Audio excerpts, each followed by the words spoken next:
Di cerita sebelumnya, Heather ditemukan dalam kondisi tewas. Hal itu membuat kubu Aguni memaksa untuk menjadi pemimpin yang baru. Meski tidak setuju, para pendukung Heather sebelumnya tidak bisa melawan saat Niragi dan Last Boss, tangan kanan Aguni, mengancam mereka dengan kekerasan dan terpaksa menyetujuinya. Sementara itu, Chiziya mengajak Arisu dan Usagi untuk bergabung dengannya untuk mencuri set kartu Heather lalu kabur. Tanpa disangka, Chiziya berkhianat dan mengorbankan Arisu serta Usagi hingga keduanya tertangkap. Lantas apa yang akan terjadi selanjutnya? Mari kita simak alur ceritanya.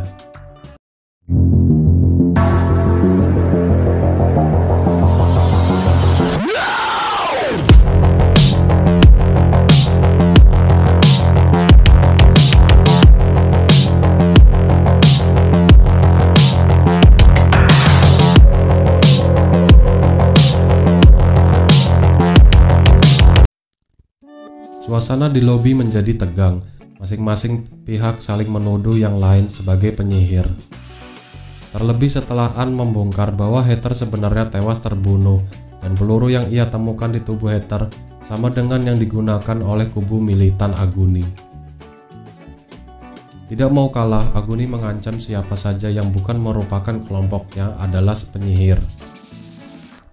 Tanpa ragu, ia memerintahkan anak buahnya untuk membunuh penghuni pantai dan melemparkan mereka ke api unggun. Niragi merespon ucapan bosnya dengan menembakkan senapannya ke udara. Sontak penghuni pantai berhamburan meninggalkan lobi, termasuk Asahi dan Usagi yang menyempatkan mengambil ponsel di meja untuk Arisu nantinya. Kelompok militan dengan sadis membantai penghuni pantai yang mereka temui. Satu demi satu area hotel disisir demi mendapati penghuni yang bersembunyi. Usagi dan Asahi sendiri bertemu dengan Tata dan temannya Jo. Tata menawarkan diri untuk membantu Usagi mencari Arisu sebagai balas budi karena sebelumnya pernah ditolong oleh Arisu. Chiziya dan Kuina berada di ruang kontrol, mengawasi segala sesuatu yang terjadi di dalam hotel melalui kamera CCTV. Di saat itulah Kuina melihat ada seseorang yang tengah menggeledah ruangan kantor hotel. Untuk menghabisi lebih banyak orang, Niragi sengaja naik ke atap hotel dan menembaki orang-orang di halaman dengan senapan jarak jauhnya. Sementara itu, Last Boss memilih untuk membakar basement hotel guna memaksa orang-orang yang bersembunyi di dalam untuk keluar. Asahi menemukan seseorang bersembunyi di bak mandi salah satu kamar. Saat diperiksa oleh Usagi, ternyata ia adalah salah satu anak buah Niragi yang sengaja bersembunyi karena tidak mau ikut melakukan pembantaian. Darinya, Usagi mendapat info bahwa Arisu disekap di area bangunan utama. Di tempat lain, Tata dan Jo tanpa sengaja bertemu dengan dua orang kelompok militan. Mereka memang berhasil melumpuhkan keduanya. Namun sayang, seorang lagi yang bernama Saiko tiba-tiba muncul dan menembak Jo hingga tewas. Dengan emosi, Tata menerjang Saiko dan menanyakan tempat Arisu disekap. Setelah mendapat jawaban di lantai 4, Tata langsung memukul Saiko hingga pingsan. Orang yang dilihat Kuina dari CCTV ternyata adalah An. An tidak curiga jika Kuina adalah penyihir, karena penyihir sebenarnya pasti akan bersembunyi atau ikut membantai orang-orang yang lain. Tak lama, barang yang dicari An di sana berhasil ditemukan, yaitu adalah lem super yang hendak ia gunakan untuk mengambil sidik jari dari pisau di tubuh Momoka. An sendiri ternyata berprofesi sebagai forensik di Tokyo Metropolitan Police, sehingga ia tahu persis bagaimana cara mengidentifikasi penyihir yang sebenarnya melalui keahlian yang ia miliki. Saat keduanya berjalan menuju lobi, langkah An terhenti. Sudah ada Last Boss menghadang di depan mereka. Melihatnya dengan tenang, Kuina melangkah maju dan meminta An untuk lanjut ke lobi, sementara ia menghadapi Last Boss. Orang-orang yang terdesak untuk kabur dari kobaran api nekat menyerang beberapa orang dari kubu militan yang menghadang. Sementara itu, dalam sebuah kilas balik, terlihat bahwa dulunya Niragi sering mengalami bully dari rekan-rekan sekolahnya. Hal itulah yang menyebabkan dirinya sekarang bersikap kejam kepada orang lain.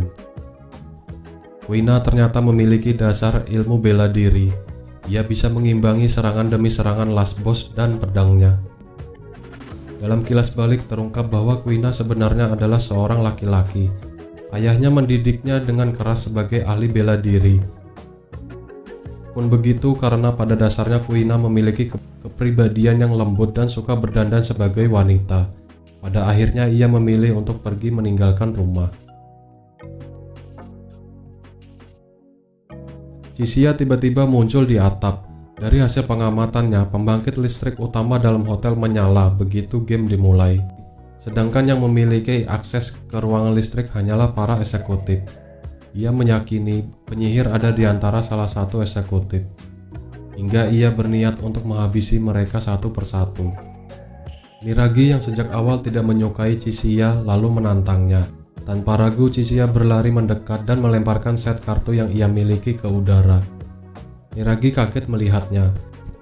Di saat Niragi lengah, Chixia menyalakan petasan mini buatannya tepat ke muka Niragi. Tubuh Niragi pun terbakar dan ia terjatuh dari atap. Dalam kilas balik lain, Last Boss dulunya hidup berkesusahan. Profesi yang ia geluti sebagai penulis atau blogger juga tidak membuahkan hasil. Begitu pindah ke dunia yang baru, Last Boss tidak ingin kembali ke kehidupannya yang lama. Ia sengaja mentato seluruh tubuh dan wajahnya sebagai tanda untuk tidak kembali di kehidupan sebelumnya.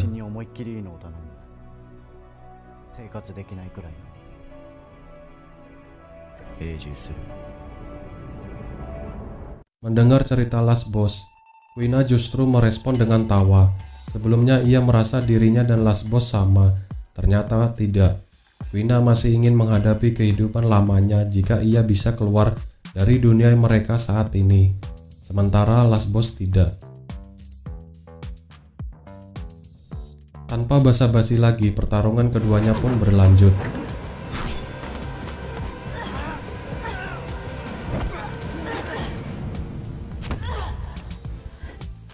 Dengan susah payah, Arisu berhasil melonggarkan ikatan lakban di miliknya. Ia lalu berteriak sekuat tenaga meminta pertolongan. Secara kebetulan, Usagi, Tata, dan Asahi berada tak jauh dari kamar tempat Arisu disekap. Usagi kemudian samar-samar mendengar teriakannya. Usaha mereka membebaskan Arisu sempat mengalami gangguan dari dua orang militan, yang untungnya bisa dilumpuhkan oleh Tata dan Asahi. Tanpa membuang waktu, Usagi melepaskan ikatan di tubuh Arisu. Last Boss sengaja memecahkan kaca di lantai untuk menghadang langkah Kuina yang tidak mengenakan alas kaki. Alih-alih gentar, Kuina yang sempat teringat kembali dengan ibunya justru makin mantap dalam menghadapi Last Boss.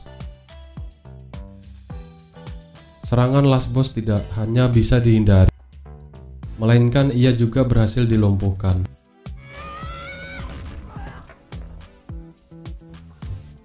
Tata dan Asahi berkumpul di kamar Arisu dan Usagi. Dengan waktu tersisa hanya 30 menit, mereka menjelaskan aturan mainnya dengan cepat pada Arisu. Setelah mendengarnya, Arisu yakin ini adalah permainan yang harus dipikirkan matang-matang penyelesaiannya. Mereka harus berpikir dari sudut pandang penyihir. Usagi mengatakan bahwa jika ia penyihirnya, maka ia akan memilih untuk bergabung dengan kubu militan. Arisu pun ragu. Jika benar seperti itu, kemungkinan besar mereka malah akan saling bunuh. Dari pengalamannya, game bertipe hati biasanya didesain agar pemenangnya menyesal atau tidak nyaman. Sudah banyak penghuni pantai yang tewas di tangan kubu militan. Dua orang diantaranya mulai merasa tidak nyaman melakukan itu semua.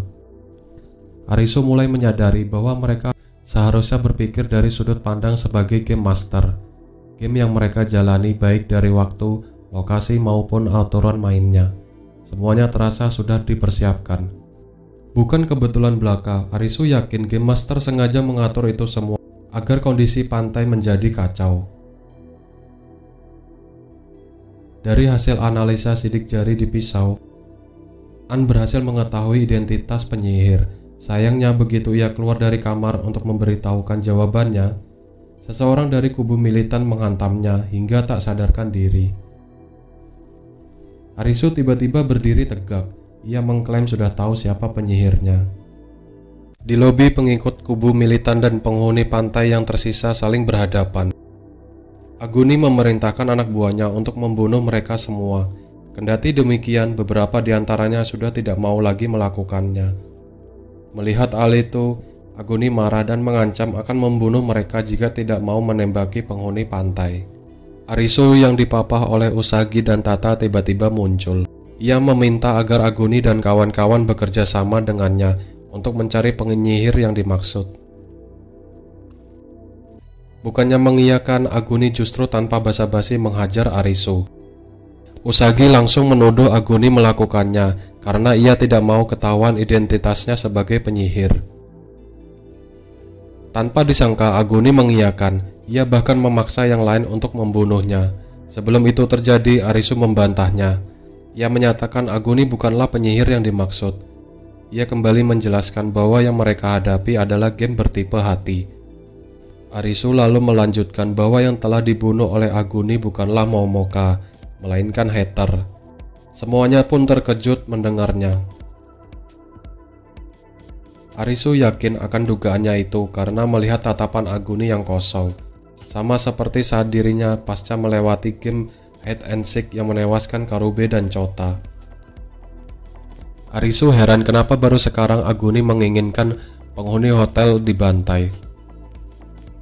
Faktanya, dengan Aguni dan kelompoknya yang sejak awal memiliki akses terhadap persenjataan, mereka bisa kapan saja mengambil alih pantai.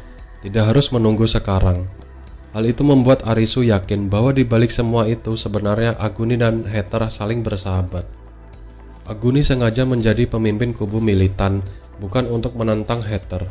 Sebaliknya untuk menjaga agar orang-orang di sana tidak menjatuhkan Heather.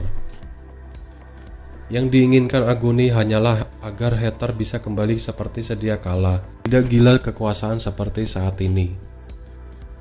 Dalam kilas balik terlihat bahwa Aguni sebenarnya tidak setuju aturan ketiga dalam pantai yang dicetuskan oleh Heather. Di malam setelah Heather memainkan game terakhirnya, Aguni menemui Heather. Ia merasa Niragi dan kawan-kawan sudah semakin sulit dikontrol. Aguni ingin agar mereka membubarkan pantai. Heather pun tidak setuju. Ia merasa tidak ada yang salah dengan pantai. Sebaliknya, ia justru menganggap Aguni sebagai pengkhianat yang harus dibunuh. Begitu tahu Heather mengeluarkan pistolnya, secara refleks Aguni menghindar dan menembak Heather terlebih dahulu. Arisu melanjutkan hasil analisanya. Pasca membunuh Heather, Aguni dipenuhi rasa bersalah. Di saat ada kesempatan, ia melampiaskannya dengan memerintahkan pembantaian di pantai. Aguni menganggap bahwa orang-orang itulah yang telah membuat sahabatnya berubah. Arisu lalu memberitahu bahwa sebenarnya ada solusi di mana tidak ada seorang pun yang mati. Meski belum yakin 100%, Arisu menduga bahwa penyihir yang dicari selama ini adalah Momoka sendiri. Aguni merespon dengan tendangan ke perut Arisu. Ia kembali menyatakan bahwa dirinya lah penyihir yang sebenarnya. Untuk memancing orang-orang di sana agar membunuhnya, Aguni menyerbu ke arah kerumunan dan menyerang mereka. Dalam kilas balik, Aguni memeriksa pistol yang hendak digunakan Heather untuk menembaknya. Ia terkejut mendapati pistol tersebut ternyata kosong, tidak ada peluru satupun di dalamnya. Di tengah kekacauan, Asahi tiba-tiba menghampiri Arisu dan Usagi. Ia mengatakan bisa menghentikan Aguni agar yang lain punya waktu untuk membawa tubuh Momoka ke api unggun. Tanpa disangka, Asahi melangkah ke tengah lobi, lalu berteriak lantang menyatakan dirinya adalah dealer dari permainan tersebut. Sesaat kemudian, sinar laser dari angkasa menembus kepalanya.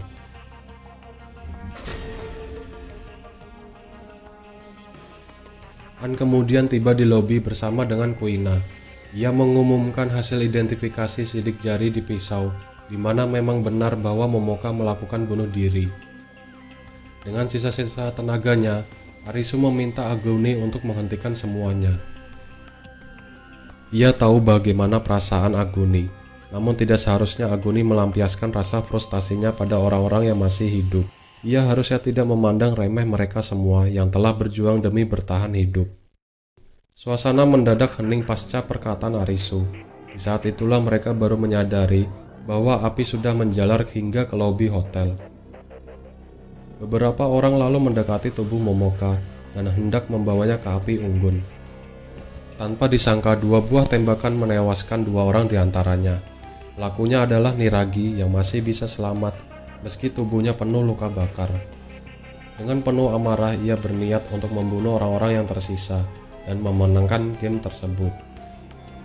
Kondisi di lobi pun kembali panik. Semuanya berusaha kabur untuk menyelamatkan diri. Usagi dan Arisu sempat berusaha untuk melumpuhkan Niragi, namun usaha mereka gagal. Sebaliknya mereka kini berada di ujung tanduk. Di saat Niragi hendak menembak mati Arisu dan Usagi, dari samping datang Aguni yang berlari kencang ke arah Niragi. Tembakan Niragi yang mengenai tubuhnya tidak dipedulikan sama sekali. Aguni lantas menerjang Niragi dan keduanya hilang di balik kobaran api. Dengan waktu permainan yang sudah mendekati akhir, Kuina dan beberapa orang lainnya lanjut membopong tubuh Momoka dan meletakkan di api unggun. Arisu sendiri sempat menemukan ponsel milik Asahi di samping tubuhnya. Tak lama dengan pemandangan bangunan hotel yang kini terbakar seluruhnya, diumumkan bahwa game telah berakhir dan mereka berhasil memenangkannya.